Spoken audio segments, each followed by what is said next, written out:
Bismillahirrahmanirrahim. Assalamualaikum warahmatullahi wabarakatuh. Alhamdulillah wassalatu wassalamu ala rasulillah amma ba'du. Kaum muslimin dan muslimat yang semoga dirahmati oleh Allah Subhanahu wa taala. Kita semuanya, mau itu yang muda maupun yang tua, laki-laki, perempuan, mukmin maupun kafir, semuanya yang hidup di dunia ini pasti pernah mengalami musibah, pernah diuji oleh Allah Subhanahu wa taala. Karena memang itu fitrahnya, kita hidup untuk diuji oleh Allah Subhanahu wa taala. Bahkan ketika kita mengucapkan kami beriman, kita mengaku sebagai hamba-hamba Allah yang beriman, pasti akan mendapatkan ujian dari Allah Subhanahu wa taala. Di awal surah Al-Ankabut, Allah Subhanahu wa taala berfirman, Alif Lam Mim. Ahasiban nasu ayyutraku ayyakulu amanna wa hum la yuftanun. Alif Lam Mim. Apakah manusia itu menyangka bahwasanya mereka itu dibiarkan mengatakan kami beriman, sedangkan mereka tidak diuji? Tentunya tidak. Kita semua yang hidup mengaku sebagai hamba-hamba yang beriman pasti akan diuji oleh Allah Subhanahu wa taala.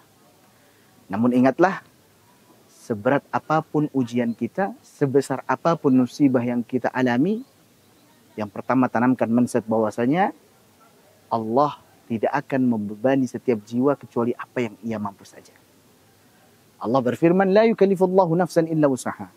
Allah tidak akan membebani setiap jiwa kecuali apa yang ia mampu saja.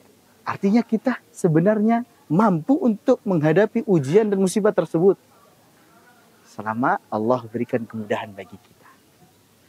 Apakah lagi ketika kita lihat di dalam sebuah ayat di surah Asy-Syarh, bahkan dua ayat yang kelima dan keenam, Allah Subhanahu wa taala berusaha untuk menumbuhkan rasa optimisme kita agar kita optimis bisa menghadapi ujian dari Allah Subhanahu wa taala.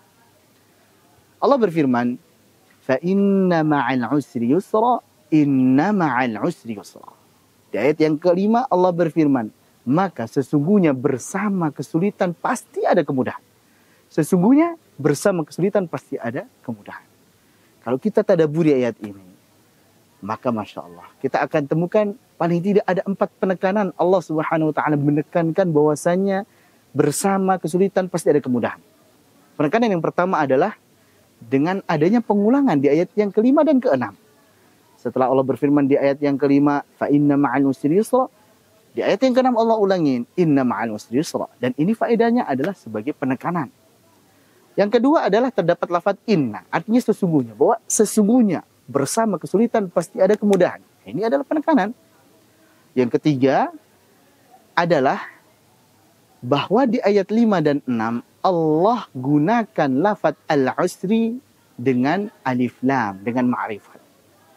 Sedangkan yusran dengan nakirah. Yang faedahnya apabila ada pengulangan kata yang sama dengan alif lam, maka sesungguhnya kata kedua adalah kata yang pertama juga.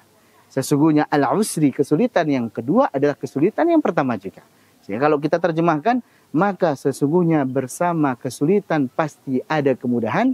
Sesungguhnya bersama kesulitan tersebut, yaitu kesulitan yang pertama tadi, pasti ada kemudahan yang lainnya. Sehingga kesimpulannya, satu kesulitan akan datang bersamanya pula 2 kemudahan. Satu permasalahan akan datang bersamanya pula 2 solusi. Sehingga ada ungkapan, lan yaghliba usrun yusra ini. Tidak mungkin satu kesulitan akan mengalahkan 2 kemudahan. Pasti yang menang 2 kemudahan. Hanya saja terkadang kita lebih fokus terhadap kesulitan yang kita alami saja. Yang kita lihat susahnya saja. Padahal Allah sudah janjikan bersama satu kesulitan tersebut ada 2 kemudahan, ada 2 solusi. Tinggal kita bisa melihat solusinya atau tidak. Kemudian penekanan yang keempat adalah Allah Subhanahu wa taala menggunakan lafaz ma'a di sini. Fa inna ma'al usri yusran, inna ma'al usri yusran. Ma'a, bersama. Bukan ba'da, bukan setelah. Kalau setelah bisa jadi kesulitan datang dulu, kemudahan belakangan. Tapi ini dengan ma'a. Kalau di ayat yang lain di surah At-Talaq ya mungkin saya ja'alullahu ba'da usri yusra, dengan ba'da, setelah. Tapi di surah ini dengan ma'a, artinya bersama satu kesulitan tersebut ada 2 kemudahan yang datang secara bersamaan. Tinggal kita bisa melihat atau tidak 2 kemudahan tersebut. Nah, cara bagaimana agar kita bisa melihat solusi daripada permasalahan yang kita alami, di antaranya yang pertama adalah kita bertakwa kepada Allah Subhanahu wa taala.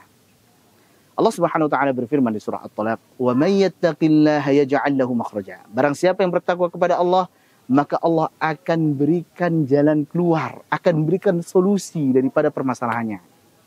Wa yarzuquhu min haitsu la yahtasib. Bahkan kalau permasalahannya tersebut di bidang finansial, di bidang ekonomi, Allah berikan rezeki dari arah yang tidak ia duga-duga. Masya Allah. Jadi dengan kita bertakwa kepada Allah, maka insya Allah kita akan mendapatkan solusi daripada permasalahan yang kita hadapi. Kita berupaya untuk menjalankan apa yang Allah perintahkan dan menjauhi apa yang Allah larang. Yang kedua adalah kita berusaha untuk mendapatkan solusi dari permasalahan yang kita hadapi dengan cara salat dan juga sabar. Allah berfirman, ya ayyuhalladzina amanu ista'inu bis-sabri was-salah. Innallaha ma'as sabirin. Wahai orang-orang yang beriman, mintalah kalian pertolongan kepada Allah dari permasalahan yang kalian menghadapi tersebut dengan apa? Dengan sabar dan salat. Dengan kita bersabar atas musibah yang kita alami, dengan kita menghamparkan sajadah setiap kesulitan kita, kegundahan hati, kegelisahan jiwa kita, permasalahan yang kita hadapi membuat penat kepala kita, maka kita hamparkan sajadah, kita bersujud kepada Allah, meminta kepada Allah, maka ringanlah kesulitan-kesulitan tersebut. Dan yang ketiga adalah dengan kita berdoa kepada Allah Subhanahu wa taala. Doa yang diajarkan oleh Nabi sallallahu alaihi wasallam, Allahumma la sahla illa ma ja'altahu sahla. Ya Allah, tidak ada kemudahan kecuali apa yang Kau jadikan mudah. Wa anta taj'alul hazna idza syi'ta sahla. Dan Engkau menjadikan yang tadinya itu susah, yang tadinya itu sedih, menjadi mudah selama Engkau berkehendak untuk melakukannya. Maka kita berdoa kepada Allah Subhanahu wa taala agar Allah Subhanahu wa taala menjadikan kita sebagai mukmin yang kuat, yang dadanya itu lapang menerima musibah, permasalahan hidup, sehingga dengan demikian kita senantiasa berhusnudzon kepada Allah Subhanahu wa taala, berbaik sangka kepada Allah Subhanahu wa taala, pasti Allah Subhanahu wa taala akan bantu kita. Demikian wassalatu wassalamu ala nabiyina Muhammad. Wassalamualaikum warahmatullahi wabarakatuh.